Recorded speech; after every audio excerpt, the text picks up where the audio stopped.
بسم اللہ الرحمن الرحیم۔ السلام علیکم ورحمۃ اللہ وبرکاتہ۔ ناظرین کرام، آج ہم آپ کو سنانے جا رہے ہیں طالوت کی بادشاہی اور حضرت داؤد علیہ السلام کا بادشاہ بننے کا دلچسپ واقعہ۔ آپ سے درخواست ہے کہ ویڈیو کو اینڈ تک ضرور دیکھیے گا۔ تو واقعہ کچھ یوں ہے کہ بنی اسرائیل کا نظام یوں چلتا تھا کہ ہمیشہ ان لوگوں میں ایک بادشاہ ہوتا تھا جو ملکی نظام کو چلاتا تھا، اور ایک نبی ہوتا تھا جو نظام شریعت اور دینی امور کی ہدایت اور رہنمائی فرمایا کرتا تھا۔ اور یوں دستور چلا آتا تھا کہ بادشاہی یہود ابن یعقوب علیہ السلام کے خاندان میں رہتی تھی، اور نبوت لاتی بن یعقوب علیہ السلام کا درہ امتیاز تھا۔ حضرت شبیل علیہ السلام جب نبوت سے سرفراز کیے گئے تو ان کے زمانے میں کوئی بادشاہ نہیں تھا، تو بنی اسرائیل نے آپ سے درخواست کی کہ آپ کسی کو ہمارا بادشاہ بنا دیجیے۔ تو آپ نے حکم خداوندی کے مطابق طالوت کو بادشاہ بنا دیا، جو بنی اسرائیل میں سب سے زیادہ طاقتور اور سب سے بڑا عالم تھا، لیکن بہت ہی غریب اور مفلس بھی تھا۔ چمڑا پکا کر یا بکریوں کی چرواہی کر کے زندگی کا گزر بسر کرتا تھا۔ اس پر بنی اسرائیل کو اعتراض ہوا کہ طالوت شاہی خاندان سے نہیں ہے، لہٰذا یہ کیوں اور کیسے ہمارا بادشاہ ہو سکتا ہے؟ اس سے زیادہ تو ہم بادشاہت کے حقدار ہیں، کیونکہ ہم لوگ شاہی خاندان سے تعلق رکھتے ہیں۔ پھر طالوت کے پاس زیادہ مال بھی تو نہیں ہے، یہ انتہائی غریب انسان ہے، یہ بھلا تخت شاہی کے لائق کیوں کر ہو سکتا ہے؟ بنی اسرائیل کے ان اعتراضات کا جواب دیتے ہوئے حضرت شبیل علیہ السلام نے یہ تقریر فرمائی کہ طالوت کو میں نے نہیں بلکہ اللہ سبحانہ و تعالی نے بادشاہی کے لیے چن لیا ہے، اور ملک اور ہر چیز اللہ ہی کی تو ہے، وہ جس کو چاہے اپنا ملک عطا فرما سکتا ہے۔ اور اگر طالوت کے پاس مال و دولت نہیں تو کیا ہوا؟ یہ دیکھو کہ وہ کتنا طاقتور ہے اور کتنا بڑا صاحب علم بھی ہے، اور سلطنت چلانے کے لیے تو مال سے زیادہ طاقت اور علم چاہیے ہوتی ہے۔ پھر ان باتوں کے علاوہ طالوت کی بادشاہی کا نشان یہ ہے کہ وہ تمہارا صندوق جو تم لوگوں سے چھن چکا ہے وہ تمہارے پاس آ جائے گا۔ چنانچہ تھوڑی ہی دیر کے بعد 4 فرشتے اس صندوق کو لے کر آ گئے اور صندوق کو حضرت شبیل علیہ السلام کے پاس رکھ دیا۔ یہ دیکھ کر تمام بنی اسرائیل نے طالوت کی بادشاہی کو تسلیم کر لیا، اور آپ نے بادشاہ بن کر نہ ہی صرف ملک کے انتظام کو سنبھالا بلکہ بنی اسرائیل کی فوج بھرتی کر کے قوم عمالقہ کے کفار سے بھی جہاد فرمایا۔ اللہ تعالیٰ نے اس واقعے کا ذکر قرآن مجید میں فرماتے ہوئے اس طرح ارشاد فرمایا، جس کا ترجمہ یہ ہے، اور ان سے ان کے نبی نے فرمایا کہ بے شک اللہ تعالیٰ نے طالوت کو تمہارا بادشاہ بنا کر بھیجا ہے۔ اور لوگوں نے کہا کہ ہم پر اس کی بادشاہی کیوں کر ہوگی، حالانکہ ہم اس سے زیادہ بادشاہی کے مستحق ہیں۔ اور اسے مال میں بھی وصیت نہیں دی گئی، اور آپ نے فرمایا کہ اس کو اللہ نے تم پر بادشاہی کے لیے چن لیا ہے، اور اس کو علم اور جسم کی کشادگی دی ہے۔ اللہ اپنا ملک جس کو چاہے عطا فرما دے، اور اللہ وسعت والا اور علم والا ہے۔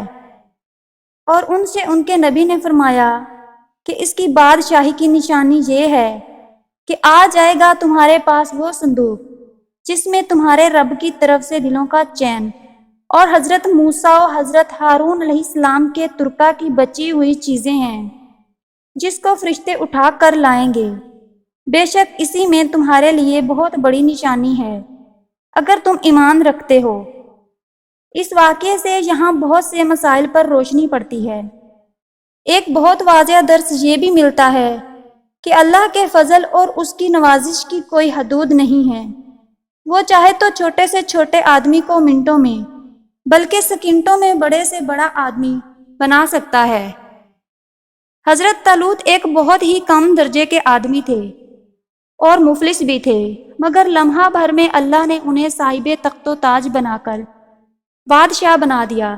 اس واقعے سے اور قرآن مجید کی عبارت سے معلوم ہوا کہ جسمانی توانائی اور علم کی وسعت بادشاہی کے لیے مالداری سے زیادہ اہم ہے، کہ بغیر جسمانی طاقت اور علم کے نظام میں ملکی کو چلانا اور سلطنت کو سنبھالنا تقریباً ناممکن اور محال ہے۔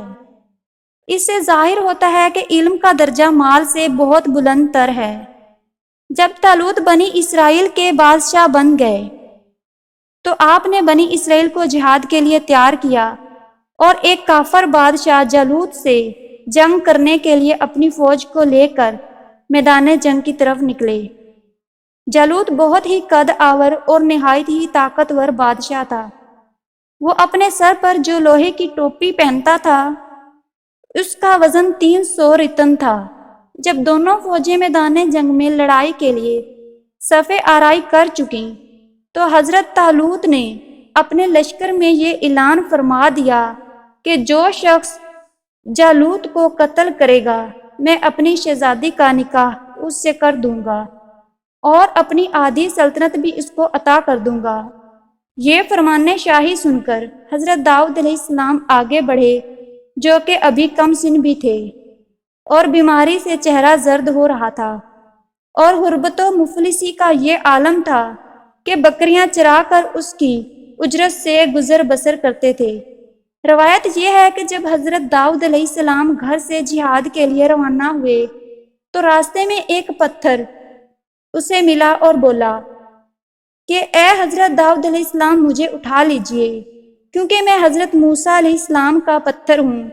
پھر دوسرے پتھر نے آپ کو پکارا کہ اے حضرت داؤد علیہ السلام مجھے اٹھا لیجئے کیونکہ میں حضرت ہارون علیہ السلام کا پتھر ہوں۔ پھر تیسرے پتھر نے آپ کو پکارا اور عرض کیا اے حضرت داؤد علیہ السلام مجھے اٹھا لیجئے کہ میں جالوت کا قاتل ہوں۔ آپ نے تینوں پتھروں کو اٹھا لیا۔ جب جنگ شروع ہوئی تو حضرت داؤد علیہ السلام اپنے کوبند لے کر صفوں سے آگے بڑھے، اور جب جالوت پر آپ کی نگاہ پڑی تو آپ نے ان تینوں پتھروں کو اپنی کوبند میں رکھ کر اور بسم اللہ پڑھ کر کوبند سے تینوں پتھروں کو جالوت کے اوپر پھینکا، اور یہ تینوں پتھر جا کر جالوت کی ناک اور کھوپڑی پر لگے۔ اس کے بھیجے کو پاش پاش کر کے سر کے پیچھے سے نکل کر 30 جالوتیوں کو لگے اور سب کے سب وہیں ڈھیر ہو گئے۔ پھر حضرت داؤد علیہ السلام جالوت کی لاش کو گھسیٹتے ہوئے لائے اور اپنے بادشاہ حضرت طالوت کے قدموں میں ڈال دیا۔ اس پر حضرت طالوت اور بنی اسرائیل بے حد خوش ہوئے۔